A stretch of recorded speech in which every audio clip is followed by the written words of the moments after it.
ዶክተር እኮ ማታ አንተ ከሄድክ በኋላ መጥቶ ነበር። ታዲያ ዶክተሩ ምን አለ? ዛሬ የመጨረሻ ቀን ነው፣ ይዛችሁ መውጣት አለባችሁ አለኝ። ምን?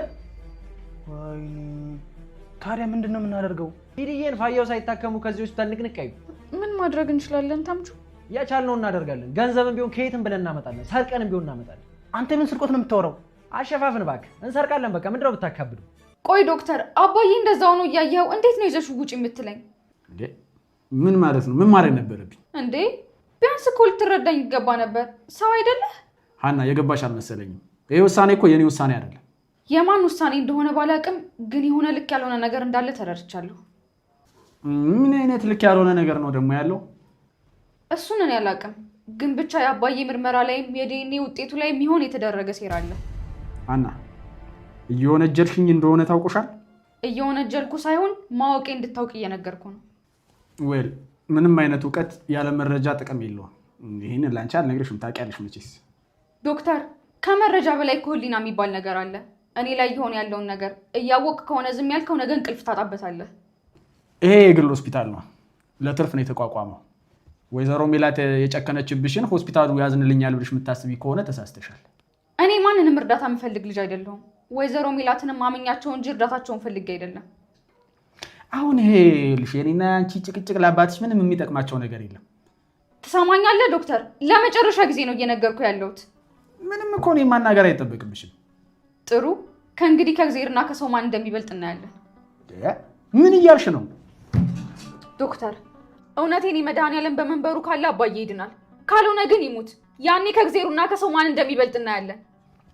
ይኸውልሽ ሀና፣ ለችግርሽ መፍትሄ ፈልገሽ አቅም ሲያጥርሽ ችግርሽን አሳልፈሽ ለፈጣሪሽ አትስጭ። ይሄ ደካማነት ነው፣ ሰነፍ አትሁኝ። ፈጣሪ መፍትሄ የማይሰጠው ምንም ችግር የለም። እሺ ሀና፣ እምነትሽ ይሄን ያህል ከሆነ እኮ እዚህ መምጣትም አይጠበቅብሽም ነበር። እዛው ቤትሽ እያለሽ ጸልየሽ ማዳን ትችይ ነበር አባትሽ። በእምነቴ እንደፈለግክ ተዘባበትበት። እኔ ግን ከሰው ፈጣሪ እንደሚበልጥ በደንብ አውቃለሁ። ዛሬውን አባዬን ይዤ ልወጣለሁ። እኔ የምልሽ ሰላምዬ፣ የሀና አባት እንደዚህ ሆነው ቀሩ ማለት ነው? አያሳዝኑም? በእናት እማዬ ግን እንደዚህ ሆነ አይታቸዋለች? አላየቻቸውም፣ ግን ብታያቸውም ከዚህ የተለየ ውሳኔ አትወስንም። እማዬ ግን ምን ነክቷት ነው? ቆይ እንደዚህ መጨከን እንዴት ቻለችበት? ሕክምናውን ላታስጨርሻት ለምንድን ያስጀመርሻት? እከፍልልሻለሁ ካልኳት ገንዘብ በላይ ከፍዬላታለሁ። ከዚህ በላይ ምን ላድርጋት? እንደሰማሁት ከሆነ እከፍልልሻለሁ ብቻ ሳይሆን በድርጅቴ በኩል ሙሉን ሕክምና አደርግልሻለሁ ብለሽ ነው ቃል የገባሽላት። እና ቢሆንስ? እናማ የገባሽውን ቃል ልታደርጊላት ይገባል። ሰውዬ አንተ ምን ማድረግ እንዳለብኝ ልትነግረኝ አትችልም። ምን እያደረግሽ ነው ሜላት? እየተጫወትሽ ያለሽ እኮ በሰው ነፍስ ነው። እኔ በሰው ነፍስ አልተጫወትኩም። ገንዘቤን ግን እንደፈለግኩ የማድረግ መብት አለኝ። ሜላት! መስፍን እንግዲህ ነገርኩ፣ በገንዘቤ የማዘዝ ሙሉ መብት አለኝ። አባትሽ እንዴት ናቸው? ያው እንደምታየው ነው። አይናገር፣ አይጋገር፣ አይበላ፣ አይጠጣ፣ እንደዚሁ ነው። ዶክተሮቹ ምን አሉሽ? እነሱ ምን አለባቸው? ባልተወለደ አንጀታቸው ይኸው ነካክተው እንደዚህ ያደረጉት። አሁን እኮ ዶክተሩ ጋር ሂጄ ያልሽ ይመስሉኝ። አዎ ሄጄ ነበር። ያው እንደተለመደው ይዘሽ ውጪ ነው። ቆይ ግን የሰው ልጅ እንዴት ነው እንደዚህ ክፉ መሆን የምችለው? እነሱ ምን ያደርጉ? የክፋቱ ቁንጮ እማዬ ነች። እግዚአብሔር ያድርገውና አባዬ አንድ ነገር ቢሆን እንዴት ነው የምኖረው? ለማንስ ነው የምኖረው? አባዬ እኮ አለሜ ነው። ያለሱ መኖር አልችልም። ያለ አባዬ እንዴት ነው ማሰብ የምችለው? እኔ አልችልም። አይዞሽ በቃ አታልቅሽ።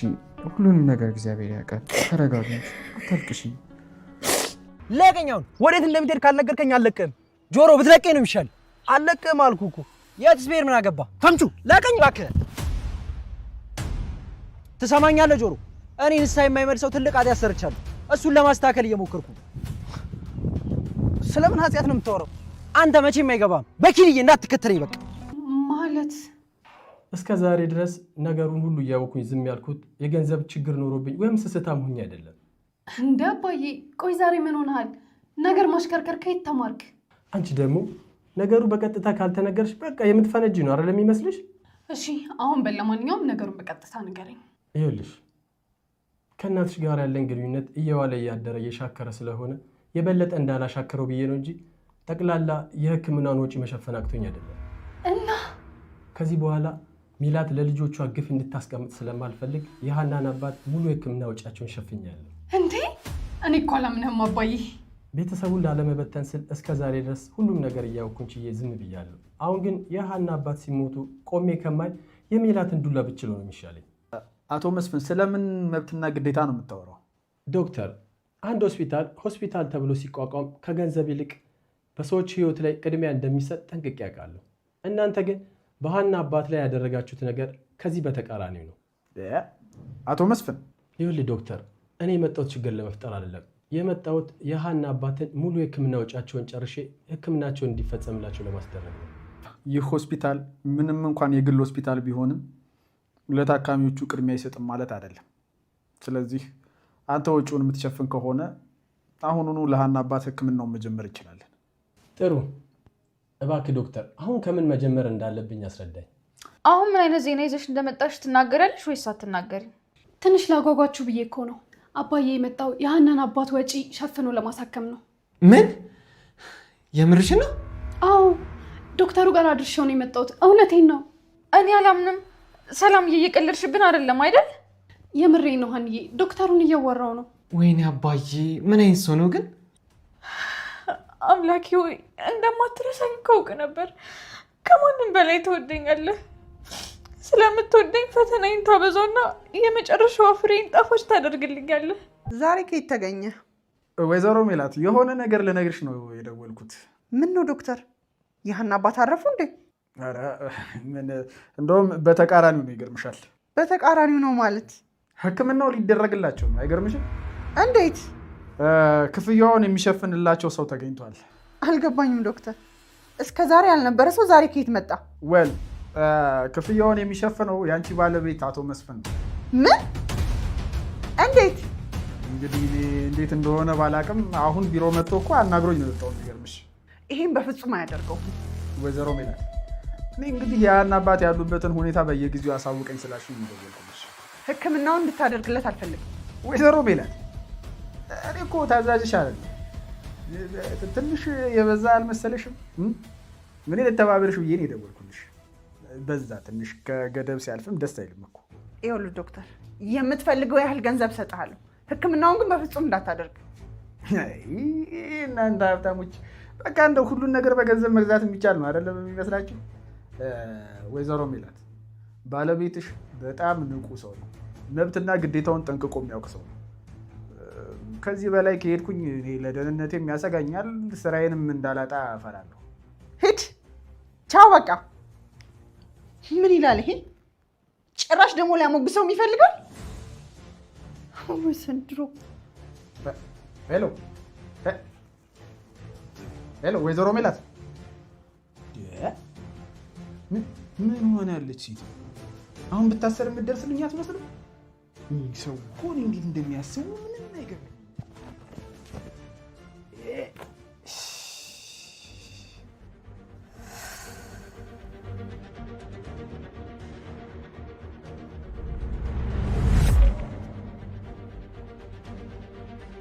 ቆይ ለምንድን ነው የማትፋታኝ? በእናትህ ኪድዬን አልፋታም። ቆይ ምን አድርገው የምትለይሽ? የሰራውን ፋውል እንድትነግረኝ ይፈልጋለሁ። የምን ፋውል? ቅድም አጽያት ምናምን ስትል የነበረውና ምን ያደርግላል? በዚህ ሁኔታ ብቻ ልተው አልፈልግም። ምን እንዳልሆን ነው? ፋውሉን ንገረኝ። ሸቤ ብገባ ራሱ አብሬ ነው የምገባው። አልነግርህም። በአካውንት ወይ ልሂድበት። አንተ ተምቹ አልነግርህም አትበለኝ። ትነግረኛለህ። አልነግርህም አልኩህ እኮ። በቃ አሁን ተወው፣ ልሂድበት። ትነግረኛለህ። አልነግርህም አልኩህ። ትነግረኛለህ አልኩህ። እርግጠኛ ነህ? መስማት ትፈልጋለህ? አዎ እፈልጋለሁ። ለቀኝ። በቃ እነግርሃለሁ። እሺ ንገረኝ። ፎንቃሽና ፋያውን ሳላቃቸው በፊት ፋውል ሰርቼባቸው። ማለት ምን አድርገባቸው? የሃናን መስቀልና ፎቶውን ሰርቄ የሰጧቸው ነው። ምን? የሆነ የዳቢሎስ ጥላ የመሰለ ልጅ ወጥቶ ወርክ ላስ ወርክ ሲለኝ እሺ ከዛስ? ያ ወርኩ ደግሞ ፎቶና መስቀል መስረቅ ነበር። ተምቹ የምርህን ነው? ከፎንቃሽ ቤት። እኔ ግን ያ ቤት የነፋያው ቤት መሆኑን አላወኩም ነበር። ተምቹ እየቀለድኩ ነው በለኝ። እባክህ እውነቴን ነው። መስቀልና ፎቶውን ሰርቄ የሰጧቸው ነው። ለምን እንደፈለጉት አላወኩም ነበር። ባለፈው ነው አንተና እና ሆስፒታሉ ስታወሩ የሰማሁት። ከዛ በኋላ ከባድ ፋውል እንደሰራው ገባኝ። አንተ ሊባ ዞሮ አንተ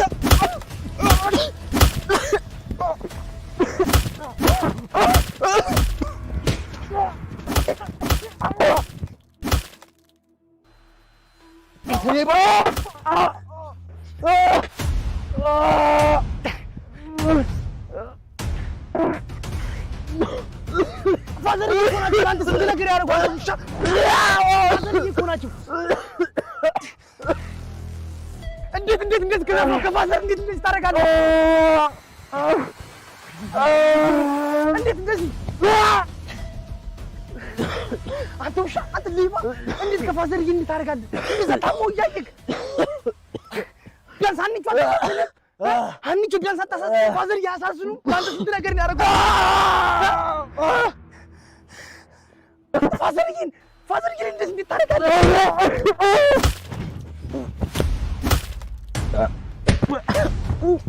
አንተ ውሻ ፋዘር እንዴት ታደርጋለህ? አሴር በቃ ሳይመሽብህ ወደ ቤት ሂድ። እንዴ እኔ እዚህ ነው የማድረው። ባይሆን አንቺ ልሸኝሽ። እንዴ ምን እያልክ ነው አሴር? በጣም ደክሞሻል እኮ ሀና። ቢያንስ ዛሬ እንኳን ቤት ሄደሽ ደሪ። እኔማ አልሄድም። አባዬ ሲነቃ ማየት እፈልጋለሁ። መቼስ ከነቁ በኋላ ተመልሰው ራሳቸውን አይስቱ። ነገ መጥተሽ ታያቸዋለሽ። አይሆንም አልኩህ እኮ አሴር። ይልቅ አንተ ሂድ። እንግዲያውስ እውነቱን ልንገርሽ፣ እኔም ሲነቁ ማየት ስለምፈልግ እዚሁ ነው የማድረው። እኔም እንደማልሄድ ታውቃለህ። ለምን ትጨቃጨቀኛለህ? እኔም አልሄድም። እንግዲህ ያለው አማራጭ ሁለታችንም እዚህ ማደር ነው። እንዴ ቆየት እናድራለን። ያለው እኮ አንድ ወንበር ነው። ቢሆንም እኔ ወለሉ ላይ ያድራለሁ ወይ ሌላ ነገር እፈልጋለሁ። አይሆንም አሴር፣ በጣም ይቀዘቅዝሃል። ኪድዬን አልሰማሽም። አልሄድም ነው፣ እንዳትጨቃጨቂ። እንዴ አሴር። ሀና አባቴ እኔ ብቻ ናቸው፣ ሲነቁ ማየት የለብን የምትይኝ ከሆነ እሄዳለሁ። እኔ እኮ እንደዛ አላልኩም። እሺ በቃ ሁለታችንም እዚህ እናድራለን።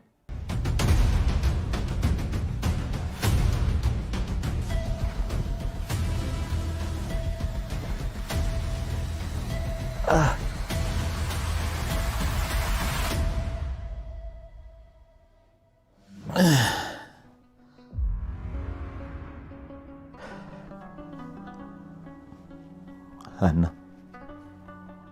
ሀንዬ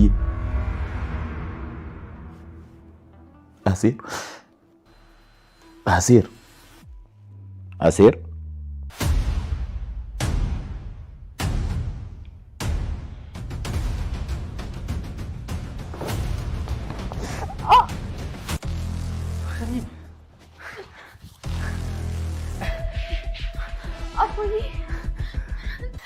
አባዬ ነቃብላ። አዎ በቅቻለሁ። ፋዘርዬው እንዴት ነህ? ጸሎታችሁ አቅቶኝ ነቅቻለሁ። የሀና ተስፋ እንግዲህ ትንሽም ቢሆን ጭላንጭል እየታየበት ነው ያለው። ሳቋም እየተመለሰ ነው ያለው። እንግዲህ እንደምናውቀው ከምንም በላይ ሀና ደስታዋም ህይወቷም ሳቋም ሁሉ ነገሯ የሚወሰነው በአባቷ ጤናና በአባቷ ህይወት ላይ ብቻ ነበረ። ያህንን ደግሞ እግዚአብሔር ረድቷት እንግዲህ ወይዘሮ ሜላት ጥምም ብላ አባት ሕክምናውን ያቆመች ቢሆንም አባቷ አቶ መስፍን ግን ሜላት የሰራችውን ስህተት እኔ ማስተካከል እፈልጋለሁ በማለት እስከ ሆስፒታል ድረስ በመሄድ የአባቷን ቀሪውን 200 ሺህ ብር የሕክምናውን በማሟላትና በመክፈል አባቷ እንዲታከምና እንዲነቃ አድርጓል ማለት ነው።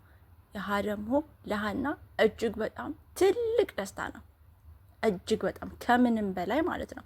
ምንም እንኳን ልጅነቷን ያጣችና የተከዳች ብትሆንም ግን እሷ ህይወቷ፣ ደስታዋ፣ ሳቋ፣ ሁሉ ነገሯ የሚወሰነው ባሳደጓት በአቶ ኖላዊ ህይወትና ህይወት ብቻ እንደሆነ ሁላችንም እናውቃለን። ያህንን ደግሞ ትክክለኛ አባቷ አቶ መስፍን ምንም እንኳን ልጅነቷን ዲኤንኤ ባያረጋግጥለትም እንኳን ነብስያው ነግሮት ነበረ።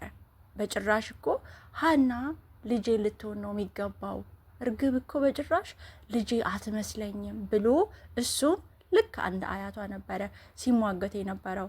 ነገር ግን የዲኤንኤ ውጤቱ ምንም ቢሆን ምን እሱ ከጎኗ መቆሙንና ሀናን ማበርታቱን አላቆመም። ይሄ ደስ የሚል እጅግ በጣም ትልቅ ዜና ነው። በሌላ በኩል ደግሞ ተምቿችን እንግዲህ እውነቱን ፍርጥርጥ አድርጎ ለአሲር ነግሮታል ማለት ነው። ይህ እጅግ በጣም ደስ የሚያሰኝና የሀናን እውነት ትንሽዬ የሆነ መንገድ ላይ ፈቀቅ የሚያደርግ ይመስላል። እንዴት ቢባል ተምቹ ሁሉንም ነገር አውቋል ማለት ነው።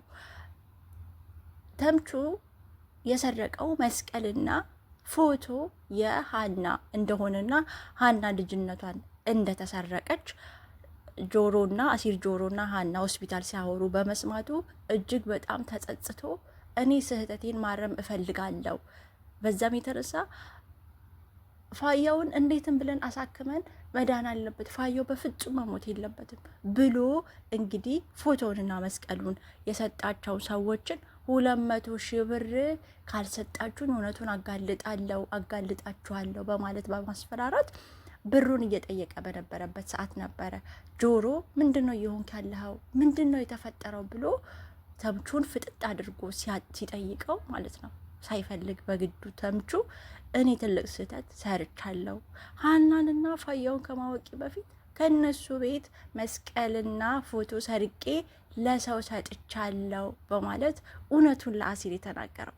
ያ ደግሞ እጅግ በጣም ትልቅ መረጃ ነው።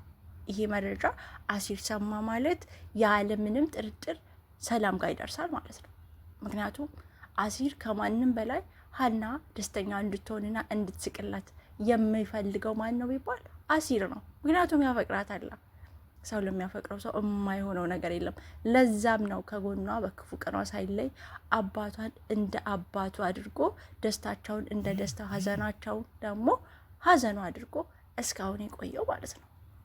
እና ይሄ ነገር አሲድ ጋር ጀረሰ ማለት ሀና ሰማች ማለት አይደለም፣ ሰላም ሰማች ማለት አይደለም። እውነቱን ፈልቅቆ የማውጣት ግዴታ ይጠበቅባቸዋል ማለት ነው።